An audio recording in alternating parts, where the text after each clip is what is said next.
minutos de la mañana. Estamos con el exministro de Salud, Óscar Ugarte, que nos acompaña en estos momentos. Él es candidato al Congreso por Juntos por el Perú. Es el número 3 en la lista de Lima. Y hay que decirlo, es una persona ligada al ámbito de la salud, con mucha experiencia en el ámbito del Estado. Tuvo una participación muy interesante como ministro de Salud. Logró sacar varias iniciativas adelante, como por ejemplo la compra de medicamentos conjunta. Y eso abarató muchísimo el precio de los medicamentos que compra el Perú. Sin embargo, todavía nos faltan algunos temas como fiscalizar la distribución. Sí, claro. ¿No? De ese tipo de cosas vamos a hablar con el señor Ugarte, porque queremos saber desde el Congreso qué cosas se puede hacer sobre un tema tan complejo como es la salud. Hay que decirlo, Fernando, ¿no tenemos ministro de Salud en ese momento? No tenemos ministro porque ha renunciado el viernes la ministra Zulema Tomás, acusada por cosas que no tienen que ver con su ministerio en realidad, sino contrataciones de algunos parientes, eso es lo que se le reprocha, y ella dice que ha tenido logros importantes y se siente casi víctima de esos logros. ¿Hay verdaderos logros respecto de la compra de medicamentos durante la gestión reciente de la ministra Zulema Tomás? Bueno, en primer lugar, buenos días y muchas gracias por la invitación. Es lamentable lo que está sucediendo, lo que ha sucedido con la doctora Tomás. Efectivamente es una buena persona, pero, en fin, hay estas situaciones que han llevado a este desenlace.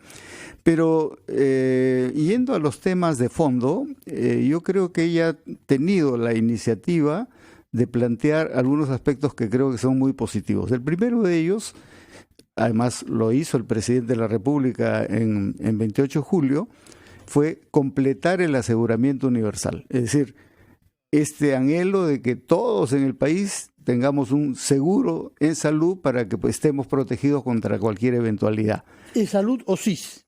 Es salud o SIS. Y quien tiene posibilidades que se compre un privado, digamos, pero que todo el mundo tenga esa posibilidad. Eso se impulsó con la ley de aseguramiento del año 2009, cuando el 40% nomás de la población tenía algún seguro. Con la ley de aseguramiento y todo lo que se hizo en esa época y los años posteriores, se ha avanzado hasta el 85%. Pero hay todavía un 15%, que son más o menos 4 millones, eso lo ha calculado el ministerio, que no acceden porque o no están calificados como pobres o no tienen cómo pagarse un seguro y tampoco tienen empleo estable para estar en la seguridad social, están en el limbo. Y lo justo, y yo creo que ahí hay razón, por derecho, ver la forma de incorporarlos, ¿no?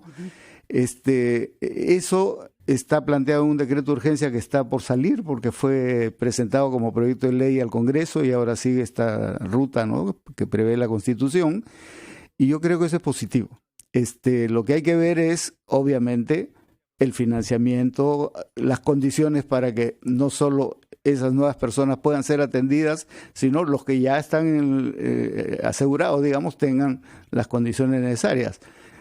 Como sabemos, eso requiere inversión en infraestructura, mayor cantidad de recursos humanos, medicamentos y otros insumos para que sea realidad el aseguramiento y no una cosa formal que tengo mi seguro, pero no me lo puedo atender porque no tengo cita o lo que fuere, ¿no?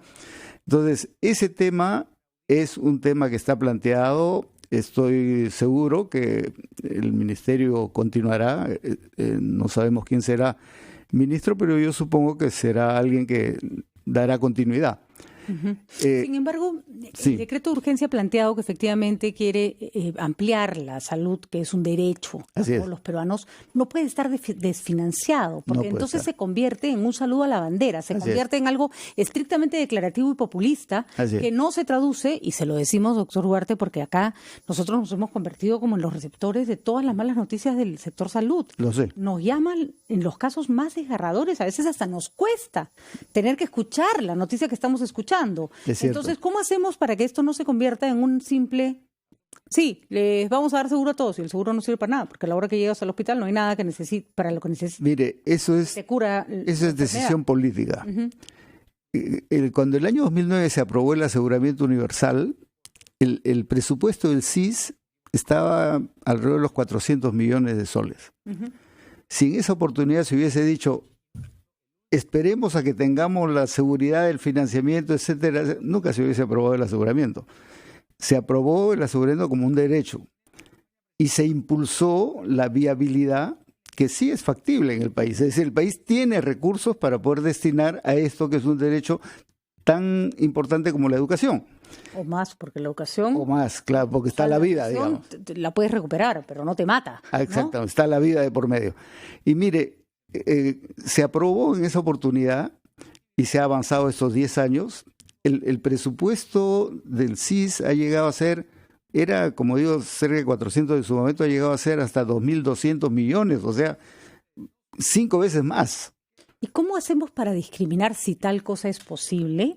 Porque hemos visto que hay en el CIS incluidas, por ejemplo, personas que perfectamente podrían, no digo para un seguro privado, porque creo que el Estado es el encargado de otorgar salud, pero sí contribuir. Cofinanciar. ¿No? Cofinanciar. Es posible. ¿No?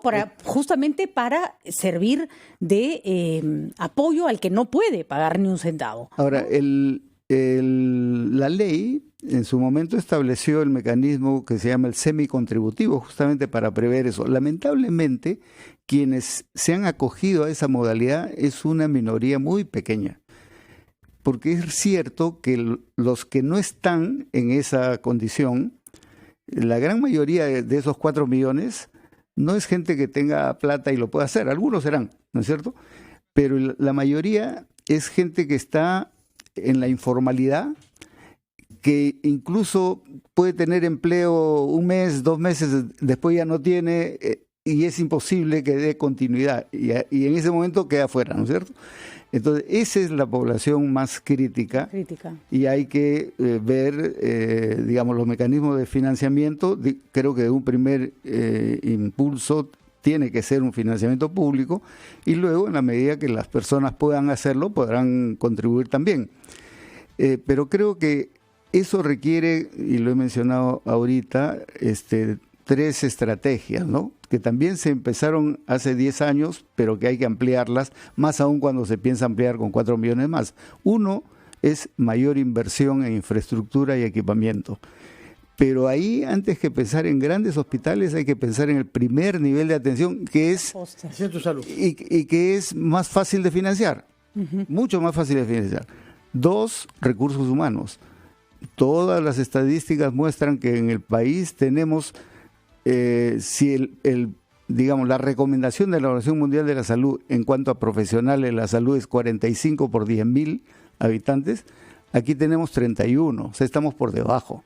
Hay un déficit general, pero además está mal distribuido, ¿no es cierto? Porque están concentrados en Lima, en las grandes ciudades. Hay más gerentes de los necesarios en detrimento de los médicos. No es cierto eso, sí, he escuchado.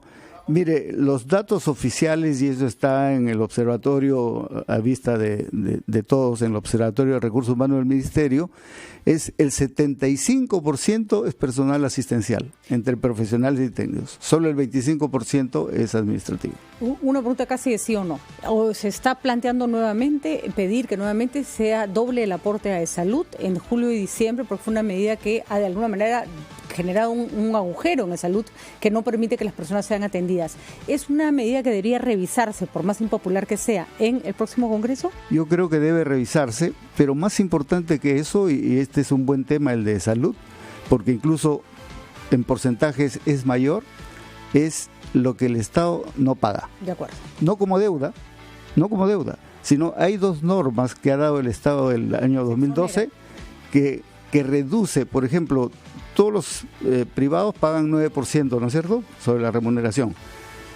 Hay una norma que establece que el sector público, para los trabajadores de salud y de educación, solo paga el 9% del 65%. O sea, que es mucho menos. O sea, paga 5%. Como si curar a esas personas costaran menos. Y en el caso del CAS, o sea, los trabajadores que son el 35%, aportan el 9% del 30% de una UIT. Okay, perfecto. Que es 4.200. Hay tema para discutir. Ahí hay tema muy importante. Eso permitiría duplicar las compras de medicamentos, inversión, etcétera, en salud. Ya tendremos un debate solo sobre el tema de salud en el Congreso que se viene, al que estará invitado el doctor Ugarte, así como otros congresistas ligados a la salud, a otros candidatos ligados al sector salud, que son muy importantes. Muchísimas gracias. Gracias. Un gusto verlo postulando al Congreso. Son las 9:15 de la mañana.